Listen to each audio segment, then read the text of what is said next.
Hey guys, welcome back. Today I got a video on the Doctor Doom Marvel Legends.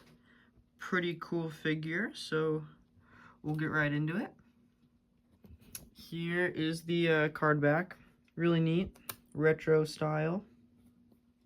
Cool. Some art of him on the back, a little render, and a little read-up.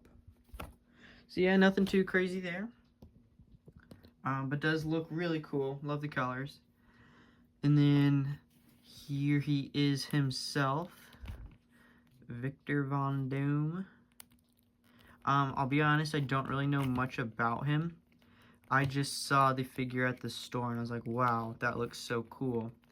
And I thought it was kind of harder to find, and I knew lots of people like Doctor Doom, so I thought it was like, you know what, might as well. He just looks so sick. And I was right, he is very sick. Very happy that I got him. We'll look at his accessories real quick to show you one of the reasons why I got him, because he does have a lot of accessories. So he does come with 2 fist hands. Let me see. 2 fists. Then he's got this opened hand here, which is also kind of the, let's see, the book holding hand. So it kind of like sits here between his thumb to his pinky. And it'll sit okay. Not great or anything. Let's see. There we go.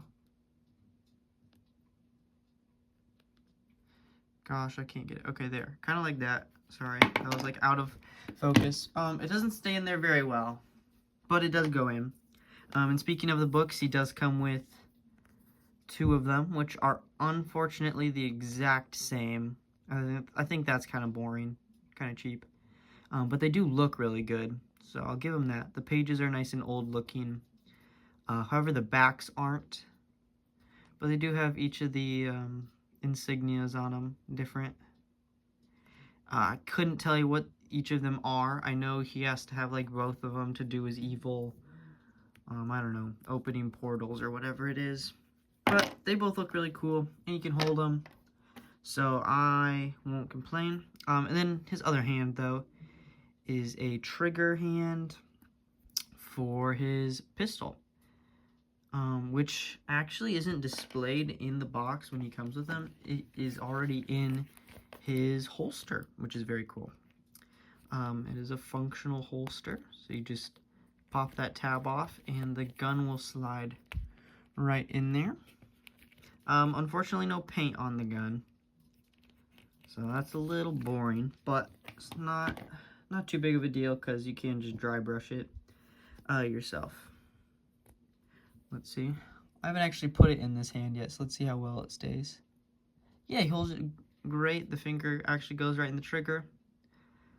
It does look a little warped from just being in his holster, but like, I mean, now it's fine. So yeah. And now's a good time to look at the plastic. Is a nice shiny. It's like actually shiny silver.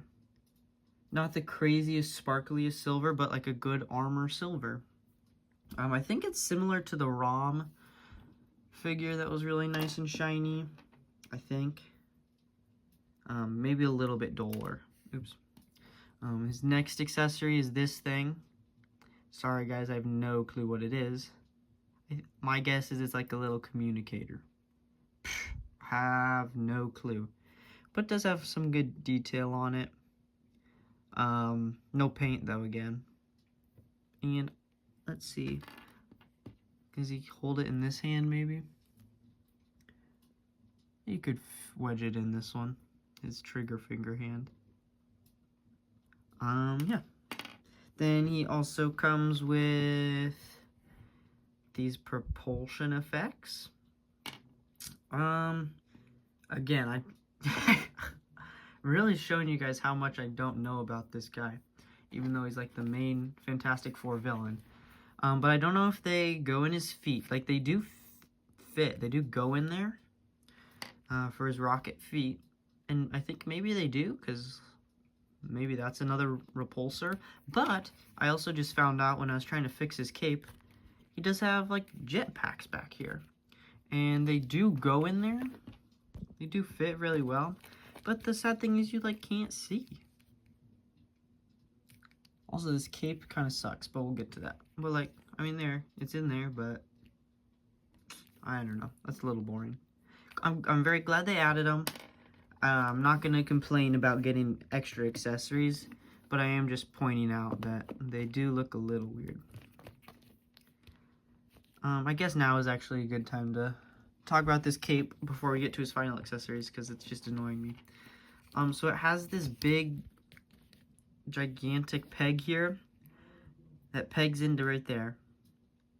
But, and if it doesn't, it kind of just sits really high on his back, and as you can see, the gold goes like under his neck and makes him look like he's got a hunchback. It's really weird. And then this fabric piece slides all over, which I'm glad is a nice soft plastic. Very cool. I just wish at least the big cape was. I would have preferred the big cape be soft plastic, and this is hard. But I mean, I do get it. Is the cape is a lot bigger. But anyways, when it's not plugged in, it's all really bad. But it's also really hard to get in there because that rubber is so long and it's soft plastic, so it doesn't go. It's hard to get in there, especially if this is in the way. But I did get it in there right now. However, next time his cape moves, it'll just come right back out. That's a little sad. I'm not gonna lie. It's a little bit annoying, but whatever. And then his final accessories are these green effects. I don't really know what they are, but they do look really good on his hands and stuff. Let's show you. They're really nice soft plastic. So it just kind of like wraps around his wrist. I did it really bad, I'm sorry. But then he's got like these cool effect here.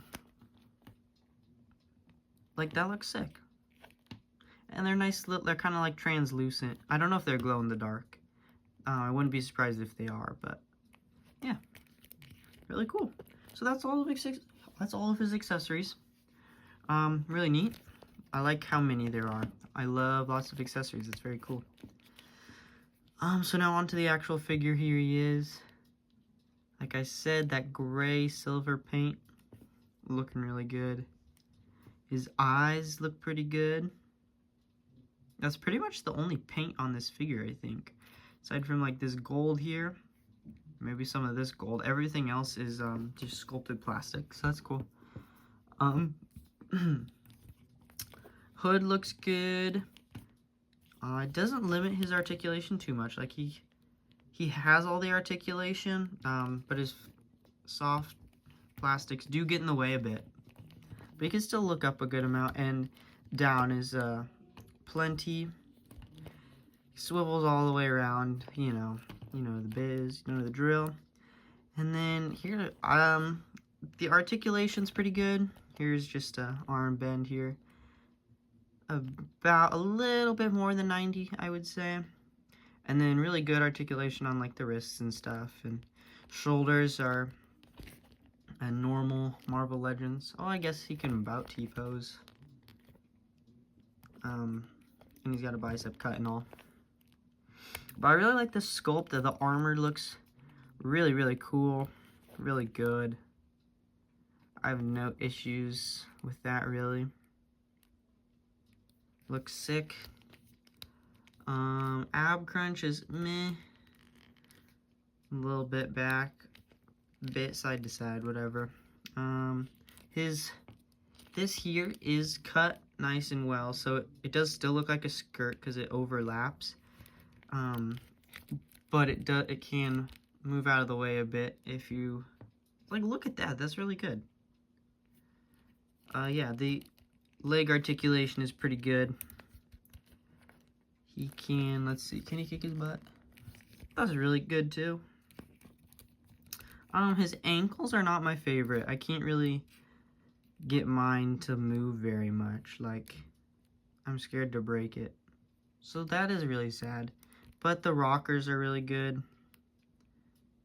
And the swivel's nice as well. But I Can't get it to bend, and I'm really scared and sad about that. But yeah, I guess that's pretty much it. He is a dope figure, I will say. There. Yeah, very cool figure. I would recommend him, definitely. Really cool character that I don't know much about. But he's still really cool, okay? Neat villain. Fun to pose. So yeah, I would pick him up if I were you. Just a cool guy to add to your collection. I'd probably only pay like store price or less. Probably not too much more than that because he does have his flaws. So unless you're like a crazy fan and you have to get him, I would hold off, wait for a good price, or at least just like order him at a normal price, not like eBay price. Yeah. Okay, guys. Thank you so much for watching. I'll see you next time. Bye.